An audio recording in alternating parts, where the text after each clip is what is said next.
कृष्ण और यमराज, एक अद्भुत मुलाकात। बहुत समय पहले की बात है, जब भगवान श्री कृष्ण अपने जीवन के महत्वपूर्ण कार्यों में लगे हुए थे। तब एक दिन देवताओं के राजा इंद्र ने यमराज से कहा, कृष्ण का जीवन तो बड़ा ही अद्भुत है, वह धर्म की स्थापना कर रहे हैं, लेकिन मेरा मन यह जानने को उत्सुक है कि मृत्यु के देवता आप उनके बारे में क्या सोचते हैं। क्या आपको लगता है कि कृष्ण के लिए भी मृत्यु का कोई डर है? यमराज मुस्कुराए और बोले, मृत्यु का भय तो सभी को होता है, चाहे वह देव हो, मनुष्य हो या कोई अन्य जीव। लेकिन कृष्ण एक अलग ही लीला रचने वाले भगवान हैं। वह तो स्वयं संसार के रचयिता हैं, फिर भी वे अपने अवतार में हर तरह का अनुभव लेने आए हैं, जिसमें मृत्यु भी शामिल है। इंद्र ने कहा, तो क्यों ना आप कृष्ण से स्वयं मिलकर इस विषय पर बात करें। मुझे लगता है इससे बहुत कुछ स्पष्ट हो जाएगा। यमराज ने थोड़ा विचार किया और फिर इंद्र की बात मानकर भगवान कृष्ण से मिलने का निर्णय किया। यमराज ने अपने गहरे काले घोड़े पर सवार होकर द्वारका की ओर यात्रा शुरू की। द्वारका उस समय बहुत समृद्ध और सुंदर नगरी थी। चारों ओर समुद्र की लहरें, हरे हरे पेड़ और मंदिरों की घंटियां बजती रहती थी। यमराज द्वारका पहुँचे और सीधे भगवान कृष्ण के महल में गए। श्री कृष्ण अपने कक्ष में बैठे हुए थे। जब उन्हें यमराज के आगमन का पता चला, उन्होंने मुस्कुराते हुए यमराज का स्वागत किया। यमराज ने कृष्ण को प्रणाम किया और बैठने के लिए स्थान ग्रहण किया। कृष्ण ने हंसते हुए कहा, यमराज, आज इस संसार में आपका आगमन हमारे लिए एक विशेष सम्मान की बात है। बताइए कैसे आना हुआ? यमराज ने कहा, प्रभु, मैं यहाँ एक जिज्ञासा लेकर आया हूँ। संसार में हर जीव के लिए एक समय निर्धारित है और मृत्यु उस समय पर आकर उसे संसार से मुक्त कर देती है।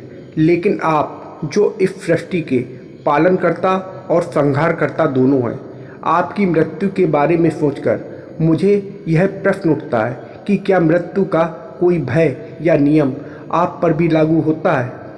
कृष्ण ने मुस्कुराते हुए कहा, यमराज, तुम्हारा प्रश्न बड़ा ही रोचक है।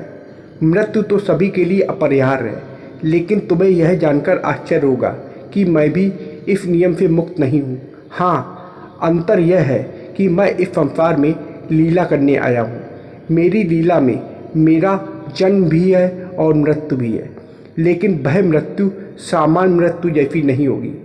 यमराज ने गंभीर स्वर में पूछा, प्रभु, आप कह रहे हैं कि आपकी मृत्यु भी होगी, तो फिर क्या वह भी एक साधारण मानव की मृत्यु जैसी होगी? कृष्ण ने उत्तर दिया, यमराज, मेरी मृत्यु एक प्रतीक होगी। यह संसार के लिए यह संदेश होगा कि यह जीवन और मृत्यु का चक्र सभी के लिए है, चाहे वह सामान्य मनुष्य हो या ईश्वर का अवतार।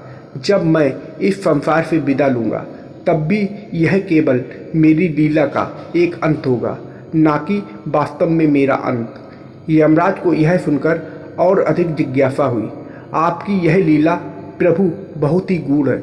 आपने जन्म लिया, जीवन लिया और अंत में मृत्यु का भी सामना करेंगे, लेकिन आपके लिए मृत्यु एक सरल अनुभव होगा।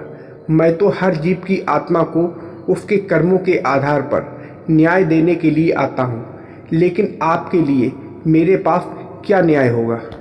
कृष्ण ने मुस्कुराते हुए कहा, यमराज, न्याय का सिद्धांत तो सत्य और धर्म पर आधारित होता है। मेरे लिए न्याय का कोई विशेष नियम नहीं है, क्योंकि मैं स्वयं सत्य और धर्म का पालन करने आया हूँ।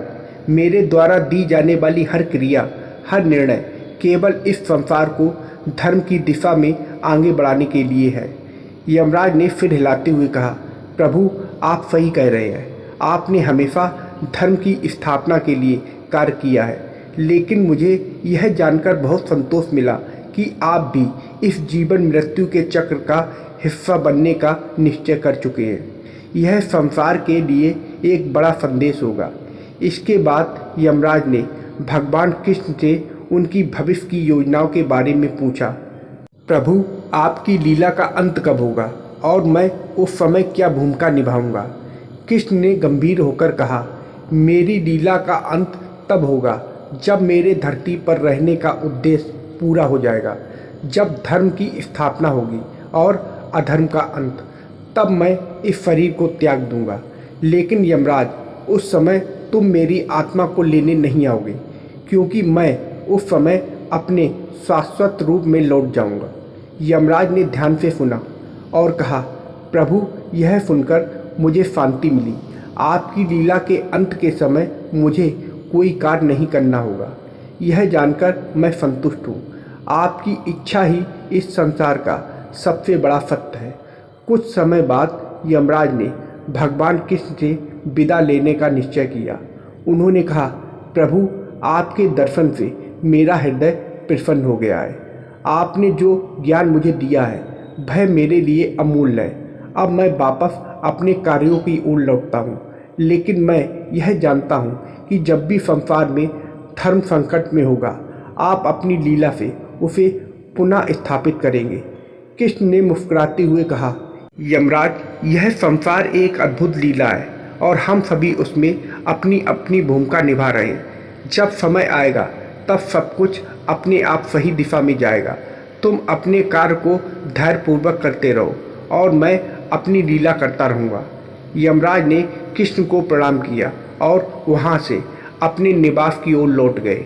द्वारका की उस शांत नगरी में एक बार फिर सन्नाटा छा गया, लेकिन वह मुलाकात सदा के लिए इतिहास का हिस्सा बन गई। यमराज को उस दिन समझ में आया कि मृत्यु भी एक लीला का ही हिस्सा है और भगवान कृष्ण उस लीला के साक्षी और सूत्रधार दोनों हैं।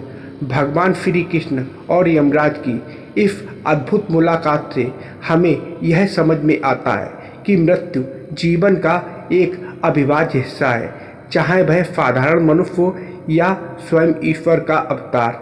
जीवन और मृत्यु का यह चक्र अनवरत चलता रहता है और धर्म की स्थापना के लिए भगवान स्वयं भी इस चक्र में हिस्सा लेते हैं।